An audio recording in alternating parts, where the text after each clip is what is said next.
What makes a cinematic image and how do you achieve it?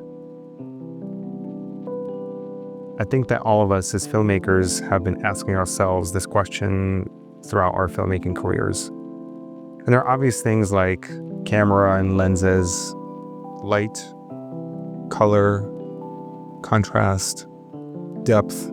But I think the thing that all of us keep coming back to is film. Film is inherently cinematic. It's almost like a faded dream. It feels nostalgic. And it's beautifully imperfect.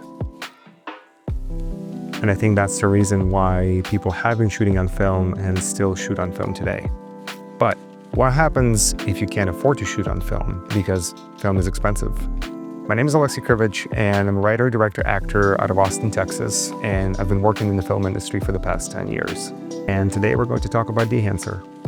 We'll go through the pros and cons, we'll look at some sample footage, we'll figure out who is Dehancer for, and we'll figure out if it's a good tool for a film director to use. Quick disclaimer, I am not a professional colorist, I'm a film director. I obviously have some experience in color grading, but I'm no expert by any means. So let's start with some pros.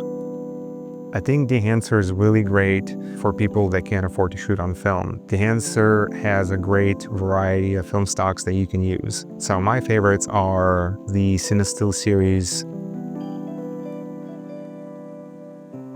Kodak Gold, Kodak Vision series, and recently I was trying to emulate Tinker Tailor Soldier Spy look in my recent thriller short film, and I used the Fuji Reala 500D stock, and I think it turned out really great.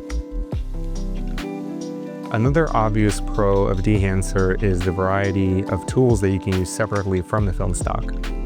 And obvious big three are the halation, bloom, and grain. You don't have to use the overlays anymore, you actually can use quality grain. Some of my other favorite tools that I use regularly is the color head, the color density, white point, black point, vignette, and I use them without getting too technical because in my experience, DaVinci kind of goes full blast in some of these things, and Dehancer's tools are way more sensitive. Another pro of Dehancer is the price point and the subscription options.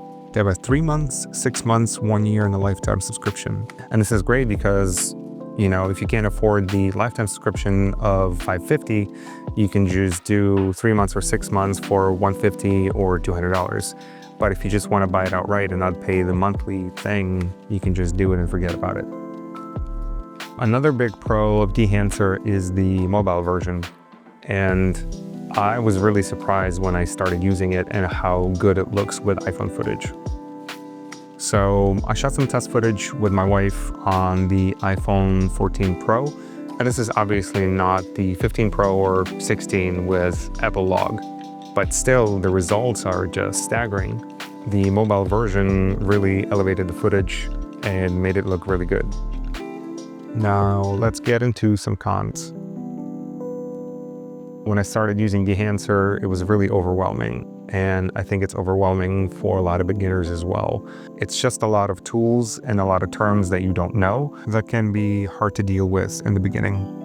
However, Dehancer does offer a variety of tutorials on their website and in the user manual.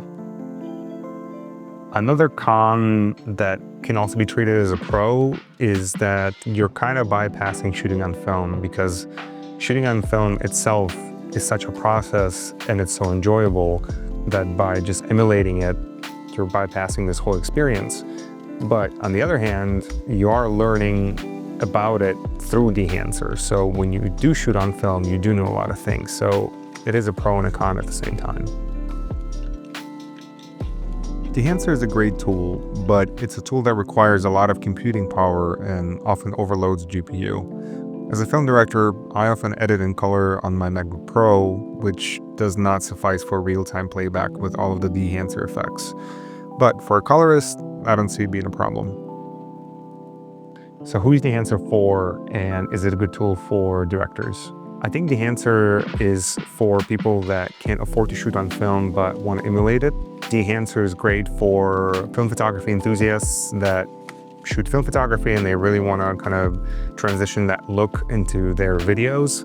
I also think it's a great tool for videographers that can get started really quickly and just throw on a quick look that they really like. I think it's a really great tool for directors because it allows you to do a quick grade for your team.